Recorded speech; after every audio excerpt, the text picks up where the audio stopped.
नमस्कार. आज आपण करणार आहेत मक्याच्या दाण्यापासून व्हेज कटलेट.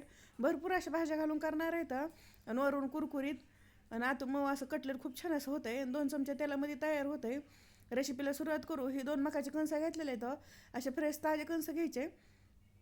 त्यावरनं आता हे चाकून सगळं मकाचे दाणे काढून घेणार होते. जी कडक भाग असं ते काढायचं नाही आहे. जे वरचा मऊ भाग असं तेच काढून घ्यायचा आणि असं चाकून काढायचा किंवा असं खिसणीनं वरचं आदर काढलं तरी चालतंय, पण फक्त कडक भाग घ्यायचा नाही त्याच्यामध्ये. हे सगळे आता मकाचे कणस दोन्ही पण असंच त्याचे दाणे काढून घेणार आहेत आणि असे चिटकले राहतात एकमेकाला, मग ते असं काढून घ्यायचे. आता सगळे दाणे काढून झाले. 2 मकाचे कणस घेतलेले आहेत. आपल्याला जेवढं करायचं तेवढे घ्यायचे आणि आता भरपूर असं मोठं मोठं आहे, त्यामुळे मिक्सरमधनं फिरून घ्यायला फक्त एकदाच 1 सेकंदासाठी फिरून घ्यायचं.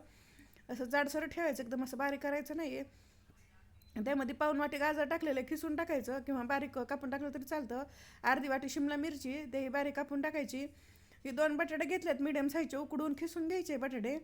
उकडले बटाटे टाकायचे. अर्धी वाटी वाटाणा घेतलेला आहे, फ्रोझरचं वाटाणा नाही आहे, हे आपलं ताजंच वाटाणा आहे. त्याला थोडंसं शिजून घ्यायचं. थोडं शिजून घेतलं म्हणजे त्याला तळताना अंगावर उडत नाही आहे, त्यामुळे थोडं शिजून घ्यायचं ते.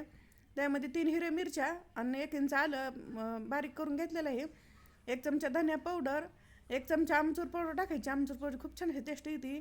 एक छोटा चमचा गरम मसाला, अर्धा चमचा तिखट टाकल्यावर येतं. आपल्या आवडीप्रमाणे कमी जास्त तिखट करू शकतात. चवीप्रमाणे मीठ टाकायचं आणि भरपूर अशी कोथिंबीर टाकायची त्यामध्ये. कोथिंबीर भरपूर टाकली म्हणजे खूप छान असं चवीला होतं आहे. आणि त्यामध्ये 1 वाटी बेसन पीठ टाकणार आहे. बेसन पिठाच्या ऐवजी तुम्ही कांदा पोहे असेल तर ते मिक्सरमधनं फिरून ते टाकलं तरी चालतं आहे. 3 चमचे तांदळाचं पीठ आहे. तांदळाचं पीठाऐवजी कॉर्नफ्लॉवर टाकलं तरी चालतंय. हे चांगलं मिक्स करून घ्यायचं, पण ही छोटं भांडं होईल त्यामध्ये मिक्स होईना गेलं आहे, त्यामुळे आता मोठ्या भांड्यामध्ये आपण टाकून घेऊ आणि चांगलं मिक्स करून घेऊ. सारखं एकसारखं करायचं आणि हातानेच करायचं, चमच्याने करायचं नाही. हाताने केले म्हणजे आपल्या अंदाज कळत आहे. थोडंसं पातळ वाटलं आणि थोडंसं बेसन पीठ टाकून मिक्स करून घ्यायचं. अशी बाइंडिंग आलेली चांगली आता. आणि यामध्ये अजिबात पाणी वापरायचं नाही, कारण भाज्यांना भरपूर असा वल्ला वास आहे, त्यामध्येच होऊन जातं आहे. त्यामुळे पाण्याचा एकही थेंब वापरायचं नाही आहे. आणि थोडंसं हाताला तेल लावून घ्यायचं, कारण हाताला चिटकत आहे कटलेट करताना. तुम्ही कटलेट किंवा वडा काही म्हणलं तरी चालेल. आणि जेवढं आपल्याला पाहिजे तसं लहान मोठे आपल्याला करून घ्यायचे, असे गोल करायचे किंवा लंबुळे करायचे. जसे आपल्या आवडतं तसे कटलेट करून घ्यायचं की छान असे कटलेट तयार झाले तर. आणि सगळे कटले आता असे करून घेणार आहेत आणि तुम्ही असे करून ठेवायचे फ्रीजमध्ये हवाबंद डब्यामध्ये ठेवलं तरी जेव्हा करायचे खायचे तेव्हा काढायचे. 1 महिनाभर राहतात फ्रीजमध्ये. आणि डीप फ्राय किंवा शालो फ्राय करायचे. मी शालो फ्राय करणार आहे. 2 चमचे तेल टाकलेलं आहे, मोठे 2 चमचे तेल आहे. आणि असं पसरटच पॅन घ्यायचं, म्हणजे त्यात असं भरपूर असे कटलेट बसतं.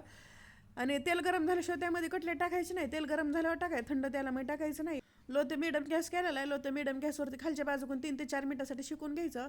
खालच्या बाजूकून शेकलं की पलटी करून घ्यायचं. पहिलं कटलेट जरा थोडंसं जास्तच करपलेलं आहे, त्यामुळं थोडासा बारीक गॅस करायचा आणि दोन्ही बाजूकून असे कटलेट चांगले शेकून घ्यायचे. सगळे कटलेट पलटी करून घेणार. बघा एका बाजूकून किती छान असं कुरकुरीत झाले तर. आता दुसऱ्या बाजूकून चांगले कुरकुरीत होईपर्यंत 3 ते 4 मिनिटासाठी शेकून घ्यायचं. गॅस बारीकच करायचा म्हणजे असे करपत नाही तर. दोन्ही बाजूकून बाकी छान असे कटलेट तयार झालेत. मी 2 चमचे तेल टाकलं, त्यातलं पण राहिलेलं आहे.